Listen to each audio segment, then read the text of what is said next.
que el autismo tiene como tres patas, ¿no? Tener dificultades en la comunicación, tener dificultades en la sociabilidad y luego conductas rígidas e intereses limitados. Claro, dentro de ese saco caben muchas personas. De hecho, se manejan por ahí ratios de 1 de cada 100 y demás, lo que significaría que debería haber una población de en torno a 450.000 personas con TEA en España. Y en el componente personal, ¿cómo hablaríais vosotros del autismo? Bueno, pues como dice Sol, es nuestra vida, nuestro hijo y es otra cosa, ¿no? Es una manera de relacionarse con el mundo distinta y, bueno, pues para nosotros, pues no sé, maravillosa, apasionante, especial. El autismo es guay, yo qué sé, a mí me encanta. O sea, puedo sacar ese titular, el autismo es guay. Nos encanta Jaime. Sí, a nosotros no. Bueno, yo me acuerdo cuando Isabel, mi hija, que es la más pequeña de mis hijos, era pequeñita, le decíamos que Jaime, su hermano, tenía un problema. Y decía, ¿mi hermano tiene un problema? Mi hermano es artista, decía. Tendría 5 o 6 años. Y artista, digo, no, Isabel, es autista. Autista. No, es artista, decía, es artista.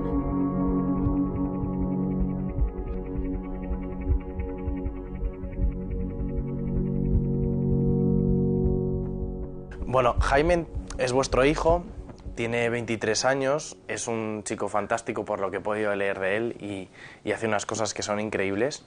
Sufre lo del autismo que hemos estado hablando. ¿Cuándo os dais cuenta vosotros? Hombre, pues cuando era bebé tenías esa comunicación que tienes con un bebé, que cuando le estás dando el biberón, le miras, te sonríe, tú le sonríes, como que te imita, cuando le sacas la lengua, él saca la lengua, ese juego que haces, ¿no?, con un bebé.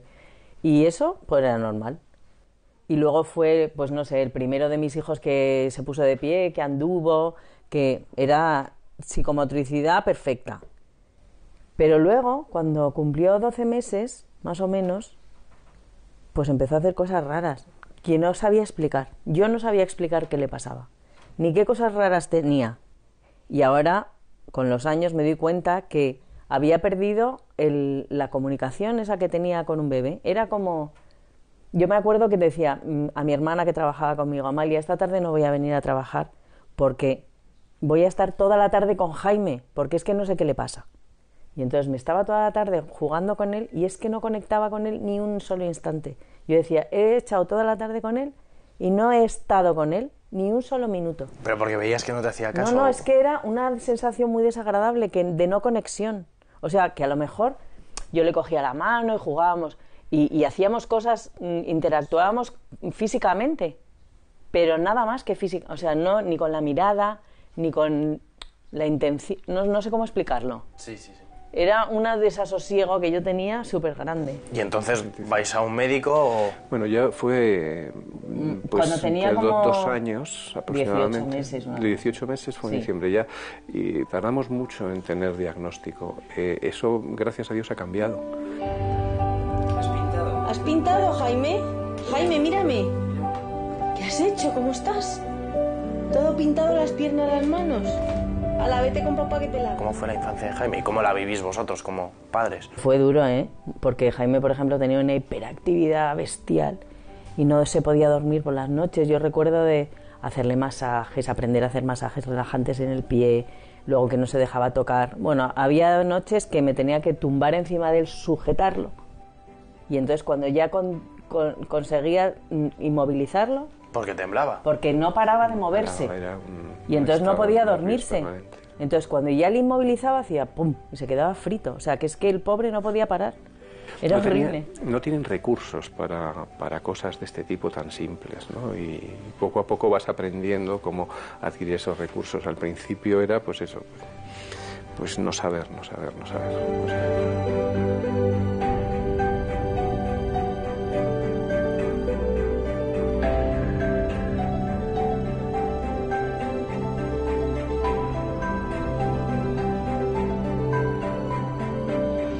¿¿Va a un colegio normal o recibe una educación especial? De pequeño él estuvo yendo 3 años al Hospital de Día del Niño Jesús como a modo de colegio. Era una unidad que dirigía la doctora Peral, que fue la que vio al niño y dijo, tu hijo es autista. Y yo dije, ¿cómo lo sabes? Dice, es que no hay más que verlo y saber de autismo. Y bueno, allí la verdad es que le quisieron muchísimo, le ayudaron un montón y mejoró muchísimo. Bueno, estuvo muy bien allí. Y después intentamos integración en un cole por aquel entonces normal. se llamaba integración, que ahora ya en un cole normalizado, no, pero pues pequeñito, con pocos niños en el aula y tal. No, y fatal. Fue horrible. Y hasta que al final logramos entrar en un cole específico de autismo, que fue ya una gozada.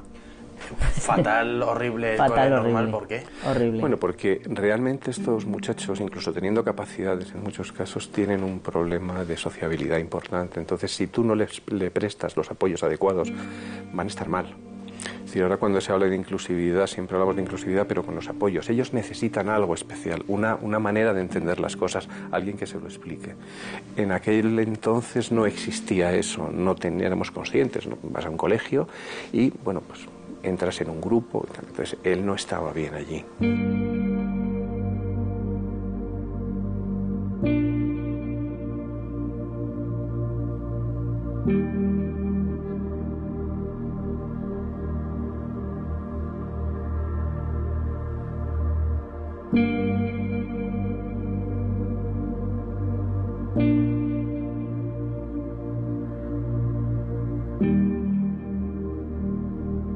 Hablo, me imagino, un poco desde la ignorancia. Yo, por ejemplo, cuando he llegado a vuestra casa, pues te he saludado y estaba aquí Jaime en el salón, pues con unos libros o con unas hojas. No he sabido qué decirle. Digo, le saludo. De hecho, le he saludado y él, como tú me has dicho, ha pasado totalmente. Entonces, ¿cómo hay que tratar o qué debemos hacer los que quizá no sabemos? Vosotros lleváis al final 20 años ya de experiencia con este tema, pero los que no, ¿cómo debemos tratar a una persona con autismo? Vamos a ver, mira, parte de lo que estamos intentando con vosotros y con más gente es que esto se visibilice, que se normalice. Te diré que incluso en un entorno cercano mucha gente no se acerca a nosotros, no te preguntaba, porque no sabía, precisamente porque le pasaba eso mismo que tú dices, es decir, ¿cómo le saludo? Ese creo que es un primer paso que tenemos que dar nosotros. Nosotros tenemos que enseñar al mundo cómo son, que son peculiares. Eso tú has hecho de decirle hola, eso, Jaime. Por ejemplo, está bien. Pues ya está. Yo creo que a él le gusta que la gente le salude y le tenga en consideración, aunque luego lo que no le gusta es que la gente le obliga a hablar y le dé la lata, ¿sabes? O sea, eso que tú has hecho de saludarle, hola Jaime, ¿qué tal? Y ya es perfecto para él. Yo pienso que es perfecto. Él se expresa también, es decir, si le das la lata, él de alguna empuja, manera te quita. Lo hace muy discretamente y tal. Es afrontarlo todo con mayor naturalidad, mayor normalidad. Nosotros es lo que pretendemos. Vosotros, desde luego, lo vivís con normalidad e incluso me atrevería a decir con alegría, porque lo veo en vuestras caras. ¿Pero lo habéis pasado mal o habéis tenido noches de lloros? No, y a lo mejor lo pasamos mal. Pero a ver, con todos los hijos se pasa mal.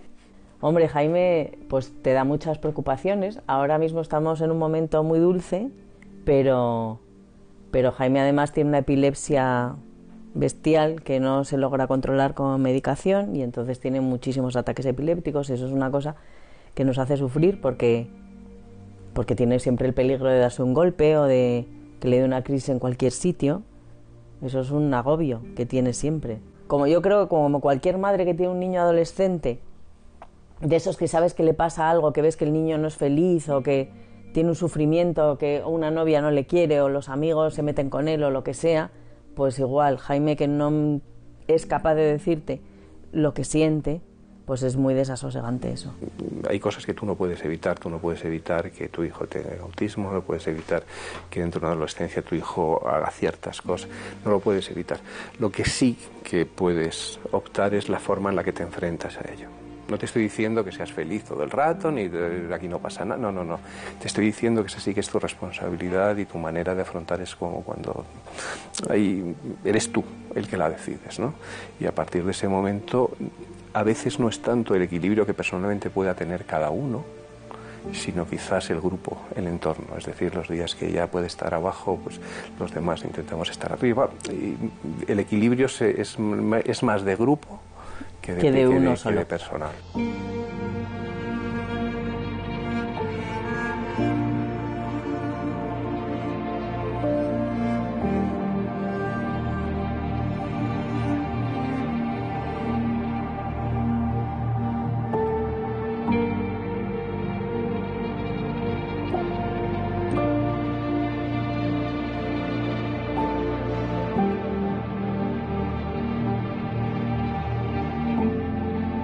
Sé que es difícil concretar en un momento, pero ¿hay algún hecho en estos 23 años de vida de Jaime que os haya fascinado, que lo recordéis con especial, ya no cariño, pero también como, joder, pues mira, Pedro, esto me impactó muchísimo? Yo uno, sí.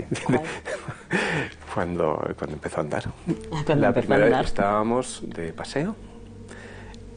Por la noche, sí, en Marbella, y de repente era un moco, tenía 9 meses, no tenía más. Sí, no tenía 9 meses.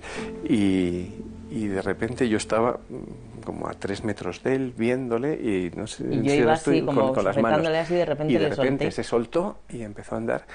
Y fue una cara de satisfacción de diciendo, mira lo que estoy haciendo. Se le abrieron los ojos, no tenía nada de pelos, tenía unas orejas en pico, así era cachondo el tío. A mí eso, por ejemplo, me impactó. Fue un momento de comunicación bestial. Luego hay pequeños momentos que son evidentemente muy personales, no ninguno concreto, pero son esos momentos que te relajan, esos momentos en los que tienes comunicación con tu hijo. Una comunicación muy especial porque no es... Y esos momentos en los que ves que has intuido cosas que han pasado y que han sido buenas para él. ¿Alguna vez os ha dicho te quiero? Sí, bueno, lo que pasa es que él pero lo porque dice te lo hemos enseñado. Yo le enseñé a decir te quiero mucho, mamá. Sí, te quiero mucho, y le digo, mamá. ¿cuánto me quieres, Jaime? Te quiero mucho, mamá. Y le digo, pero mucho. Sí, muchísimo. Muchísimo. Me dice muchísimo. Y además pone cara de decirlo con sentimiento. Mira, quizás cuando nos dicen muchas veces y además cuando se teoriza, cuando se te hablan de amor y de esas cosas, te puedes hablar de 100 teorías, gente que lo ve distinto y demás. Yo creo que él, o sea, que la comunicación y la percepción en él son distintas y que ese te quiero que pueden decir es de otra manera. Es de otra manera, o sea, lo que somos conscientes es de que somos importantes en la vida de Jaime. Y eso es una manera a lo mejor de expresar el te quiero o el, ¿no? Para nosotros es muy gratificante eso que nos tiene como... Con papá y con mamá. Con papá y con mamá, él quiere con papá y con mamá, eso es lo más.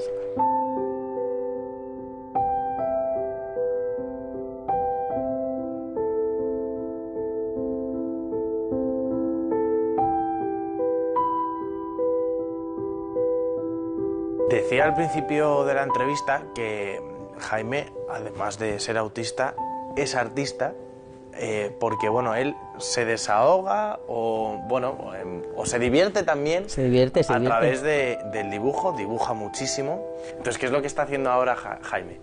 ¿O qué estáis haciendo como familia? Pues ahora tenemos un proyecto que se llama Algo de Jaime, que empezamos el año pasado.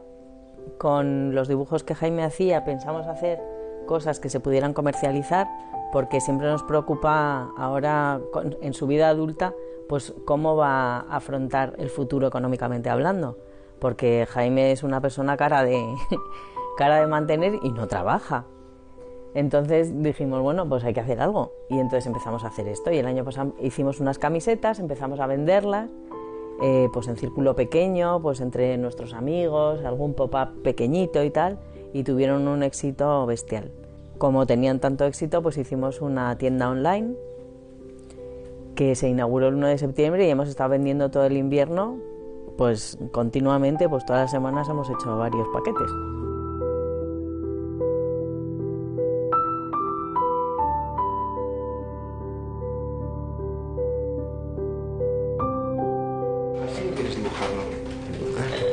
¿Dibujar no? ¿Quieres leer? ¿Quieres ver? Siéntate, siéntate. ¿Quieres siéntate? No. A él le encantan los animales y es lo que más dibuja, pero dibuja de todo, ¿eh? Dibuja nuestra casa, dibuja árboles, dibuja las cosas del día a día, todo lo dibuja porque como él habla poco, pues lo expresa todo a base de dibujos. Y luego, como siempre han hecho en el colegio, hacían pictogramas para explicar todas las cosas que iban a pasar, pues él todo lo ha dibujado, todo lo de su vida diaria. Él llega y es lo que más le gusta hacer es dibujar, es lo que le gusta hacer. Y lo que hace sin que nadie le pida que lo haga. Entonces él llega del trabajo, de su centro, cuelga su abrigo y merienda y se sienta a dibujar. Sí, como máximo el sándwich de chorizo, que es un clásico para él. Y se sienta a dibujar. En ese momento se sienta a dibujar. Se pone a mirar sus cuadernos, no sé qué, a ver qué tiene a medias, porque él siempre tiene varias cosas a medias, tiene cuadernos y cuadernos llenos de animales y que a lo mejor él dibuja todos los animales primero en negro y después los va coloreando. Y según le da, ¿no? Entonces a lo mejor tiene una a medias que le faltan 10 animales por colorear, o luego tiene otro dibujo, pues yo que sé, de una casa de verano que tuvimos en Marbella que le gustaba mucho y la vendimos ya hace un año y está todavía terminando ese dibujo. ¿Son más artistas o son más...? Hay de todo. Hay de todo. El caso de Jaime es un caso especial, como es un caso... y es un cúmulo de circunstancias. Jaime pinta porque en casa pintar nunca fue opcional. Siempre había algo con lo que pintar. Tú eres arquitecto y eres diseñadora, por lo tanto, siempre hay algo con lo que pintar. Siempre hay un lápiz, siempre... Y eso fue una manera de expresarse. Pero una manera de expresarse que en Jaime, y es lo que nos agrada de lo que hace, que a él le gusta. O sea, no está dirigido, él hace lo que quiere. Que, por ejemplo, además, cuando era súper pequeñito de 3 años, así, todavía no decía ni una sola palabra, pues estaba yo dibujando mis trajecitos y llegaba y se me ponía al lado y miraba. Y entonces él cogía y en el papel donde yo estaba dibujando hacía un gesto con un dedo. Y entonces yo dibujaba ese gesto y él hacía otro. Y era como ese juego que hay de seguir los puntos, unir los puntos de los números, que sale un dibujo, pues salía un dibujo que yo decía, pero bueno, este niño que lo tiene en la cabeza, era súper pequeño. Y entonces, pues mamá pinta, decía mamá pinta. Y yo pintaba lo que él hacía con los dedos, a ver, pero Jaime, ¿cómo es? Y él hacía cha, y yo ras, es que era alucinante, o sea, cómo lo veía, era divertidísimo. Y luego, pues le fuimos dando a él el rotulador y el lápiz y decíamos, venga, Jaime pinta, y entonces él empezaba a pintar.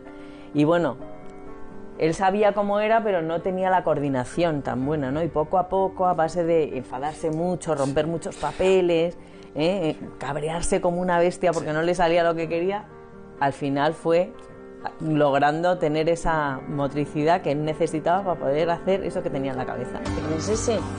¿Quién es este? ¿Este quién es? ¿Eh?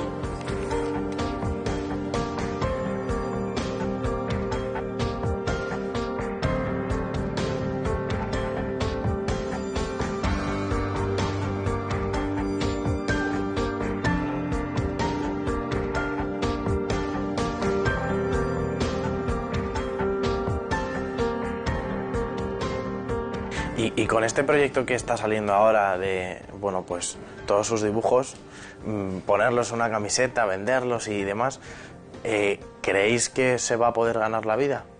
Estamos casi seguros. Mira, nosotros queremos hacer una casa que no sea la típica residencia triste, sino que sea la casa que a él le gustaría tener. Pensamos en todo lo que a él le gusta y a ellos les gusta y hacer un entorno no que sea barato, que sea fácil de mantener, también, pero sobre todo esté basado en lo que a ellos les gusta y donde ellos se sienten bien. El proyecto como tal no es un proyecto de vender camisetas, el proyecto nuestro es el proyecto de la vida de Jaime. Entonces, en el proyecto de la vida de Jaime hay muchas cosas, hay salud, hay trabajo, hay vivienda, lo que llamamos hogar. Entonces, esto que lanzamos la verdad es que es un emprendimiento, en el fondo, es como un autónomo. Lo que pasa es que en este caso es sorprendente porque él no tiene capacidad y evidentemente no está. Entonces, lo que se genera es una empresa a partir de las capacidades de una persona con discapacidad. Y ahora, con sinceridad y la mano en el corazón, ¿sois felices? Bueno, la felicidad es un estado transitorio, de momento. Permanentemente uno no puede ser, pero si tenemos una vida, yo creo que, bueno, yo por lo menos, ahora, pero una vida estupenda, una vida que se podría definir dentro de eso que podemos llamar feliz, ¿no? Bueno, yo creo que es que todo el mundo es feliz, ¿no? No todos, Sole, bueno, no todos. Yo desde luego siempre he sido feliz y ahora soy maduramente más feliz que nunca.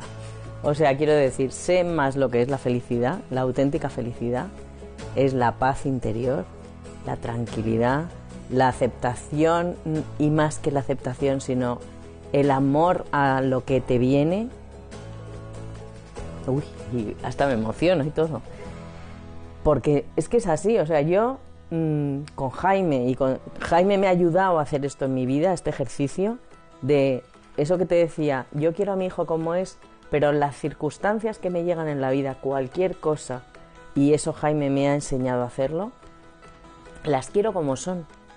Entonces, yo qué sé, cualquier cosa que me viene, cuando vino la crisis y pues la empresa iba mal, pues decía, pues esto lo quiero como es y voy a ser feliz con lo que tengo, a querer lo malo que me viene para crecer, porque todo lo malo es una oportunidad para crecer, una oportunidad para cambiar, una oportunidad para mejorar.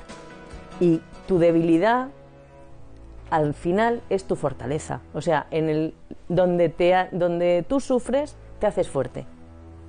Y donde tú sufres, creces. Y donde tú sufres, eres feliz.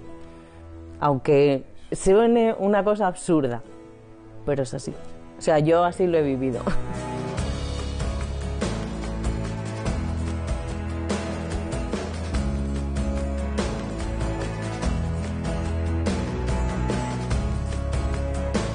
Bueno, aquí viene. Anda, a ordenar. Cuando estás Sí. nos vamos a casa, ¿sí? Ya ¿Está acabo, bien ya puesto? acabo, te lo prometo, Jaime. ¿Está bien, sí? Es Él habla con indirectas. son los de ahí. Nos vamos a casa. ¿Qué te ¿Sí? pasa? ¿Sentado, sí? Pues es algo que no... ¿Estás bien, sí? Estás contento. Ya acabo, te lo prometo.